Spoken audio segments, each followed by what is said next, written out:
Energy and energy changes. The system is a part of the universe that is of specific interest. The surroundings constitute the rest of the universe outside of the system.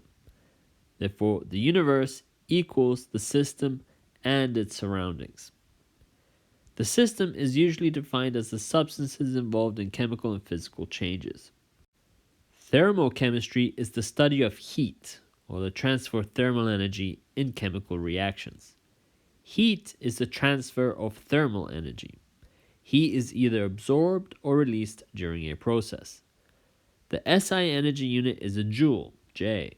Often, calories are used, and 1 calorie is the amount of heat required to raise 1 gram of water by 1 degree Celsius.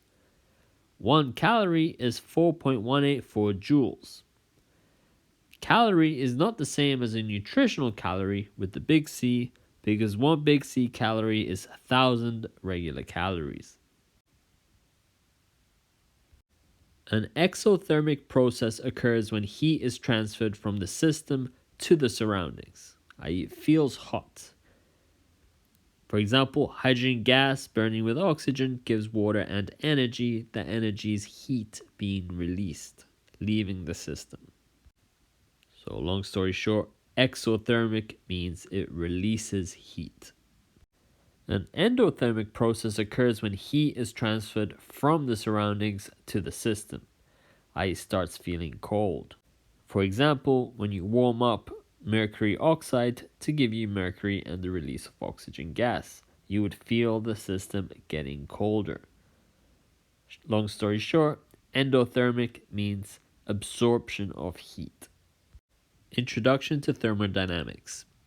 Thermodynamics is a study of the interconversion of heat and other kinds of energy. In thermodynamics, there are 3 types of systems. An open system can exchange mass and energy with its surroundings. For example, an open vessel that contains some material. It can get hot or it can release heat, and if you tip it over, some material can escape from it. A closed system allows the transfer of energy but not mass. So you would say it's a sealed container. It can still absorb heat and release heat, but it cannot lose material. And finally, an isolated system does not exchange either mass or energy with its surroundings. So you'd have to completely insulate the container, and now you do not absorb or release heat from it either. Know the difference between these 3 systems. Moving on. States and state functions. State functions are properties that are determined by the state of the system regardless of how that condition was achieved. The magnitude of change depends only on the initial and final states of the system. Common state functions include energy, pressure, volume, and temperature. Location is also a state function, just for the example. For example, you could be on the 4th floor, and you may have got there either by taking the stairs from the ground floor, or you may have just jumped really high and reached the 4th floor. Alternatively, we could say that you're on the ground floor, but you started on the 4th floor. Sure, there's a change in elevation from the ground floor to the 4th floor, but you are on the ground floor regardless of how you got there. Did you go down the stairs, or did you jump? Or maybe you went inside and used the elevator. Who knows?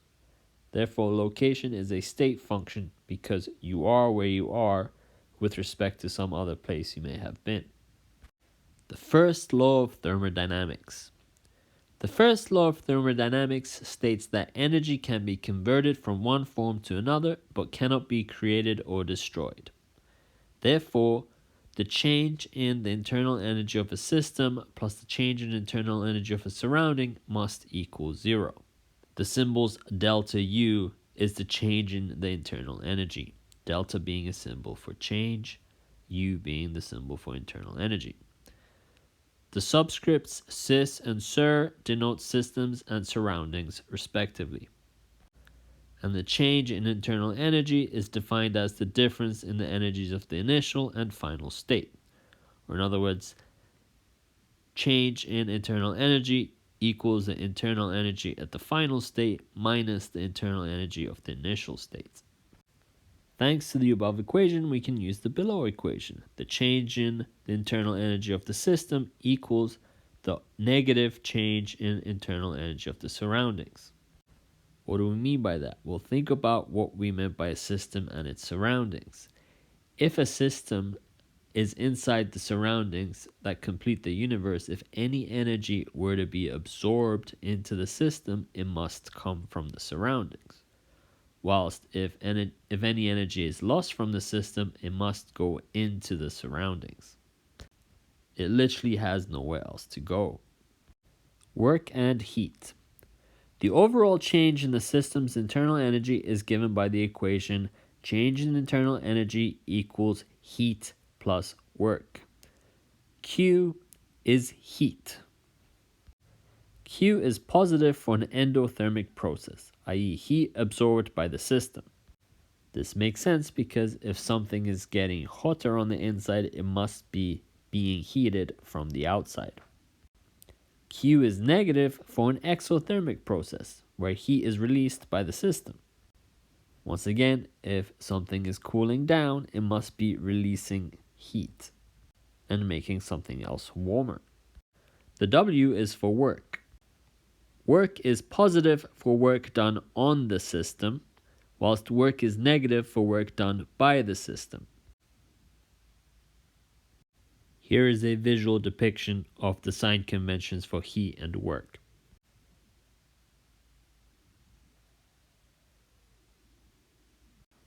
Enthalpy. Reactions carried out at constant volumes or at constant pressure. Sodium azide, a common chemical in detonators, detonates to give a large quantity of nitrogen gas. Under constant volume conditions, the pressure will increase. So for example, the sodium azide is just a clump inside this tube. When it blows up, boom, the pressure is increased. Under constant pressure conditions, the volume must increase. This increase in volume accommodates for the potential increase in pressure. Pressure volume work, or PV work, is done when there is a volume change under constant pressure. This can be expressed in the equation work equals negative P delta V, where P is the external opposing pressure and delta V is the change in the volume of the container. As this is another definition for work, we can substitute negative P delta V into the change in internal energy equation, so that we end up with internal energy equals heat minus the external pressure times change in volume. When a change occurs at constant volume, the change in volume equals 0 and no work is done. At this point, the heat at constant volume equals the change in internal energy. Under conditions of constant pressure, we can rearrange this equation further to give us the heat at constant pressure to equal the change in internal energy plus the external pressure times the change in volume. This heat at constant pressure is sometimes also referred to as change in enthalpy. Enthalpy and enthalpy changes. The thermodynamic function of a system called enthalpy, capital H, is defined by the equation H equals U plus PV, i.e. enthalpy equals internal energy plus pressure times volume. A note about the SI units. Pressure is in pascals. 1 pascal is 1 kilogram per meters times second squared. Volume is a cubic meter, meters cubed. PV is 1 kilogram per meters times second squared times meters cubed, or 1 kilogram meters squared per second squared, which is 1 joule. Enthalpy, the SI unit is joules. U, P, V, and H, or internal energy, pressure, volume, and enthalpy, are all state functions. For any process, the change in enthalpy is delta H equals delta U plus delta PV, i.e. change in enthalpy equals the change in internal energy plus the change in pressure and volume. If pressure is constant, then delta H equals delta U plus P delta V. You can rearrange to solve for delta U to get delta U equals delta H minus P delta V. Remember that heat at constant pressure is delta U plus P delta V.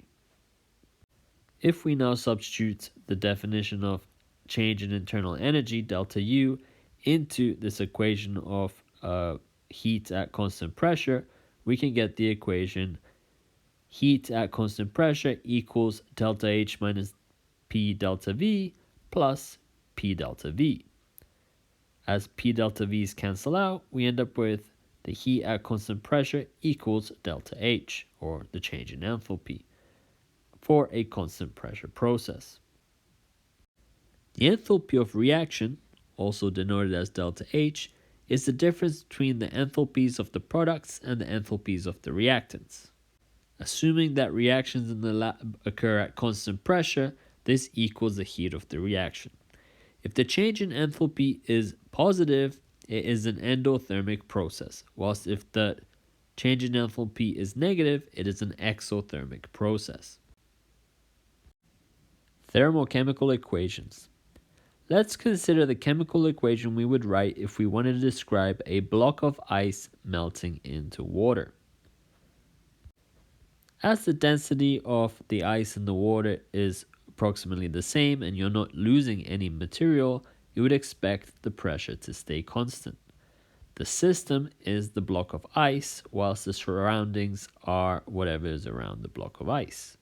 As we can see, the change in enthalpy for this process would be 6.01 kilojoules per mole. Because it is positive, it is implying an endothermic process.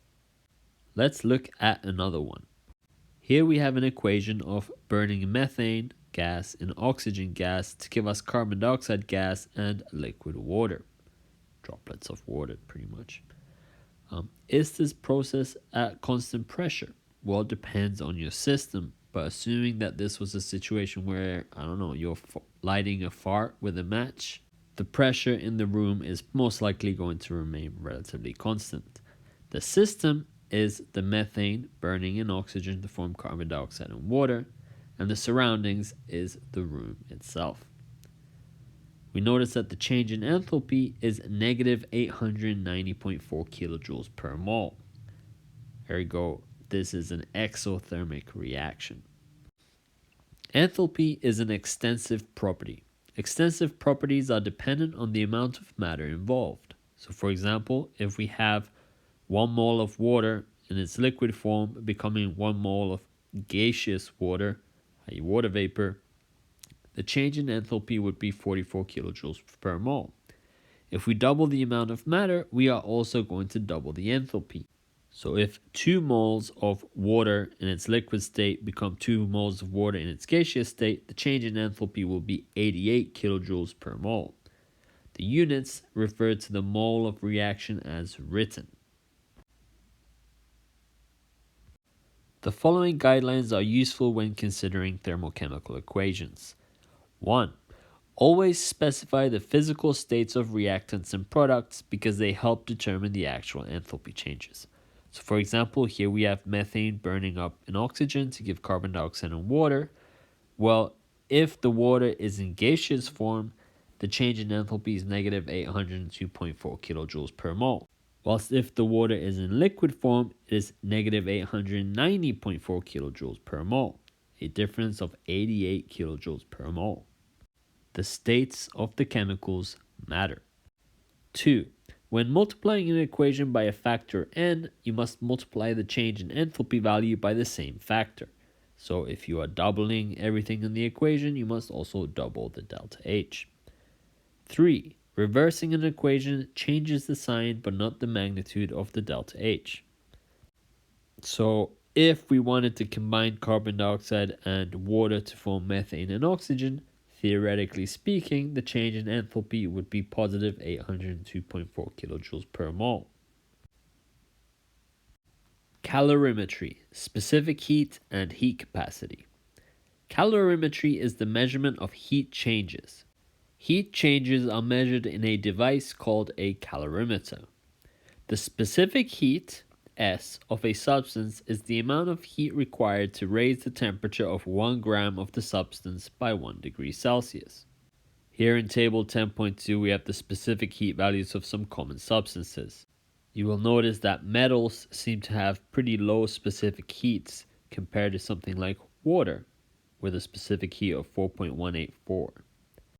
What this tells us is that we need less energy to make it feel hotter, which makes sense. If you start to warm up a metal, it feels hot immediately, whilst if you start heating up water, it takes a while before you start feeling the difference.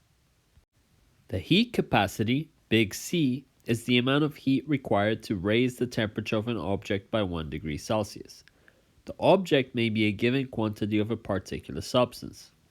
So for example, the heat capacity of 1 kilogram of water would be the specific heat capacity of water multiplied by 1,000 grams or 1 kilogram of water, which gives us a heat capacity of 1 kilogram of water to be 4,184 joules per degree Celsius. Notice that specific heat capacity has units of joules per gram times degrees Celsius, whilst heat capacity has units of joules per degree Celsius. So important to note here that specific heat capacity is specific to a substance, whilst heat capacity is specific to an object. The heat Q associated with a temperature change may be calculated with the following equations. Q equals SMAT, or the heat equals specific heat times the mass times the change in temperature, or heat equals the heat capacity times the change in temperature. The change in temperature being the final temperature minus the initial temperature. So if we get asked a question like calculate the amount of heat required to heat 1.01 kilograms of water from 0.05 degrees Celsius to 35.81 degrees Celsius, we would want to use the equation QSMAT because we are given a mass which is absent in the QCAT equation. Note that as we are going to have to use the specific heat of water at 4.184 joules per gram per degree Celsius, it means that we have to convert the kilograms into grams first before we multiply the S and the M together. And we also got to figure out the difference in the temperature, so we take the final temperature of 35.81 and minus the initial temperature of 0.05. When we put this all into the calculator, we get a value of 151,000 joules or 151 kilojoules. Constant pressure calorimetry. A coffee cup calorimeter may be used to measure the heat exchange for a variety of reactions at constant pressure. These include the heat of neutralization, when you mix an acid and a base to form salt and water.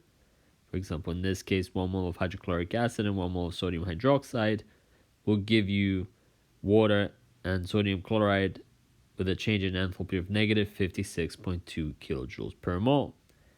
That means that reaction is exothermic. It's going to get hot.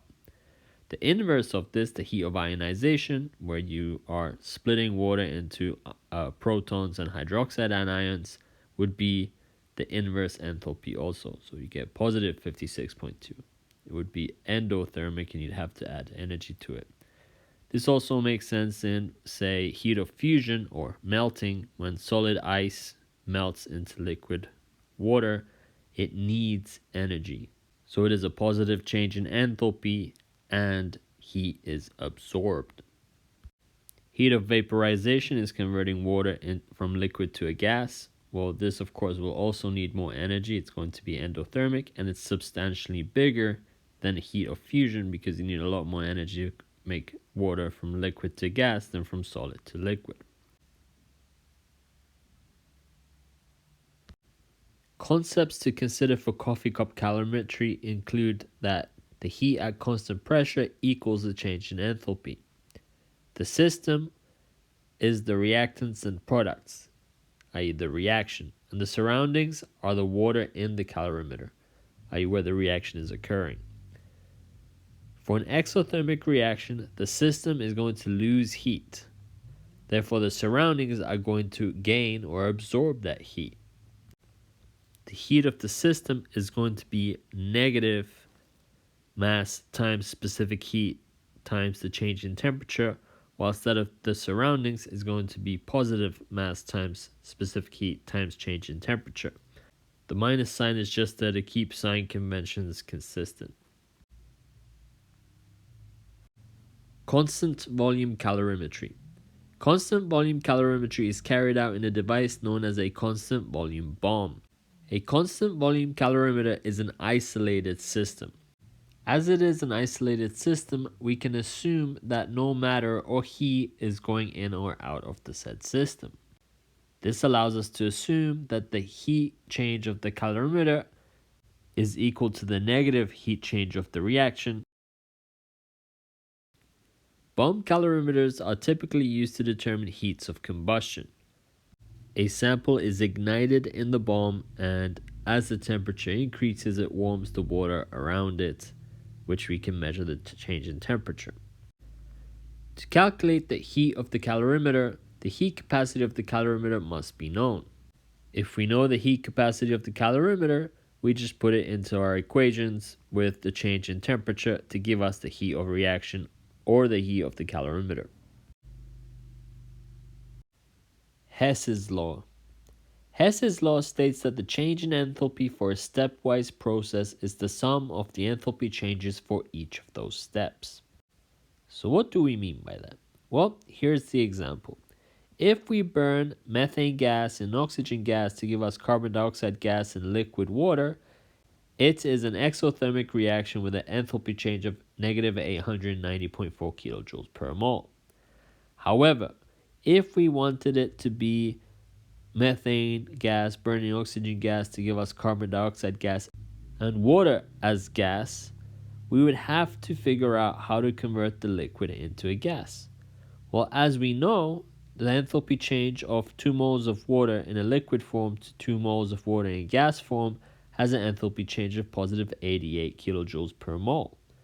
Well, if we sum these two up, we will get a enthalpy change of negative 802.4 kilojoules per mole, which is the enthalpy change of this reaction. Remember that enthalpy is a state function.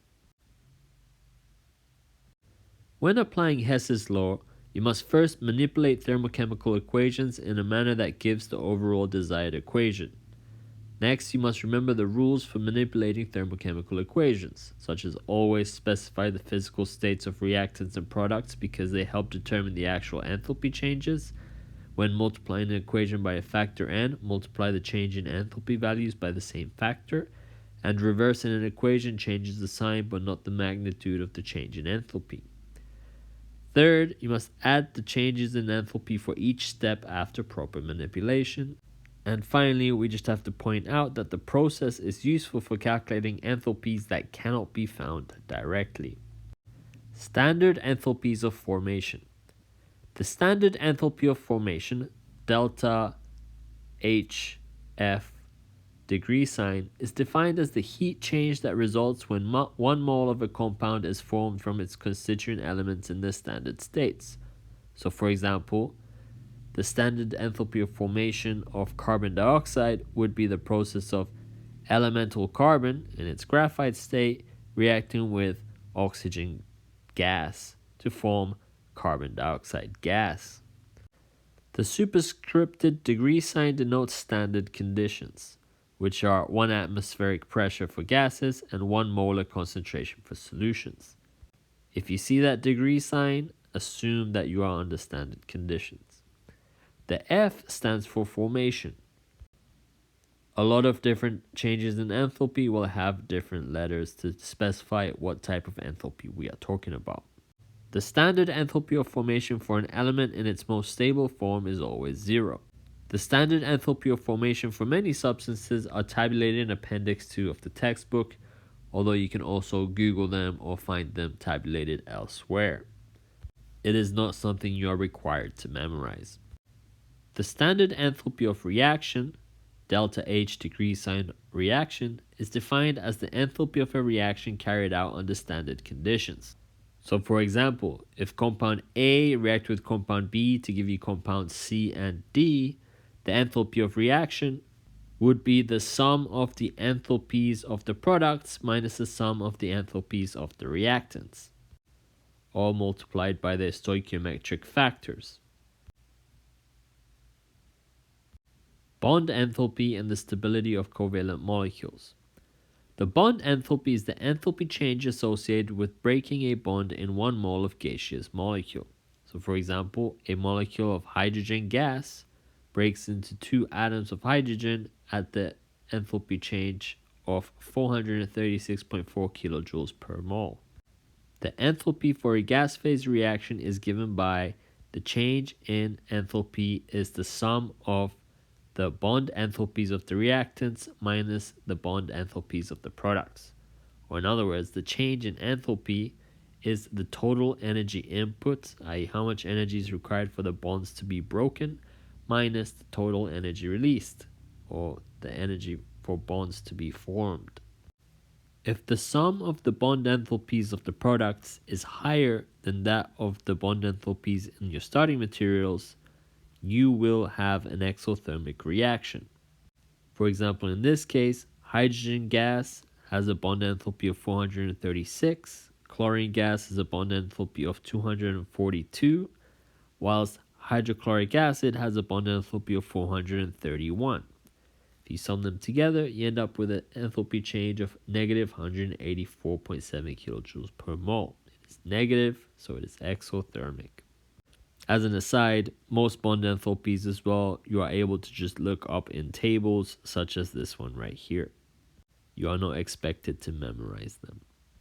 If the sum of the bond enthalpies of your products is less than the sum of the bond enthalpies of your reactants, you will end up with an endothermic reaction. For example, in this reaction where ammonia is breaking down, you are forming 1 nitrogen triple bond and 3 hydrogen-hydrogen bonds, but you are breaking 6 nitrogen-hydrogen bonds, which sum up to a larger value, giving us a positive enthalpy change, i.e. it's endothermic. Lattice energy and the stability of ionic compounds. Lattice energy is the energy required to convert a mole of ionic solid to its constituent ions in the gas phase. Lattice energy cannot be measured directly. A Born-Haber cycle is a cycle that relates the lattice energy of an ionic compound to quantities that can be measured. We can figure out the lattice energy of a compound by using different enthalpies and energies that we can assume. So for example, if we're talking about sodium chloride, first we need the enthalpy of formation to form sodium and chlorine gas. We want to form the ions in gas phase of sodium and chloride. So first we need to know how to convert the sodium metal into sodium gas, which would be an energy cost of 107.7. Half a chlorine gas into chlorine gas would be 121.7 kilojoules per mole.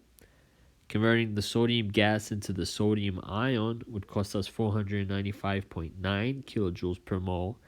And adding the electron to the chlorine gas to give us the chlorine anion, it would be negative 349 kilojoules per mole. We can combine all these energies in a Born-Haber cycle. It looks something like this. We want to know how much energy it takes to convert sodium chloride salt as a solid to the sodium ion gas and the chloride anion gas. To do this, we first have to find the energy of sodium chloride solid back into its elemental features, or the enthalpy of formation. We then need to make each compound gaseous and atomic, i.e. break the sodium solid into sodium gas ions and the chlorides, which are diatomic, into single atoms. We then need to ionize the sodium ions, and finally ionize the chloride atoms into chloride anions. As all these energies are state functions, we can sum them up to give us the lattice energy. Comparison of ionic and covalent compounds. Ionic and covalent compounds differ in their general physical properties because of their differences in nature of their bonds. In this table, we compare sodium chloride and carbon tetrachloride, sodium chloride being an ionic compound and carbon tetrachloride being a covalent compound. The ionic compound is a solid with a very high melting point and boiling point and a high molar heat of fusion, whilst the covalent compound is a colorless liquid with a low melting point, a low molar heat of fusion, and a low boiling point. The ionic compound has a much higher density than the covalent compound and has a high solubility in water compared to the covalent compound. This makes sense because the ionic compound is most likely an electrolyte, whilst the covalent compound is probably a non-electrolyte. Covalent compounds are also poor conductors of electricity in any state, whether it's solid, liquid, or aqueous, whilst the ionic compounds are going to be good conductors of electricity in their liquid form or when they are in solution. This is because ions, which can carry the charge, are able to move around. The only reason ionic solids are poor conductors of electricity is because those ions are fixed in position, as it is a solid.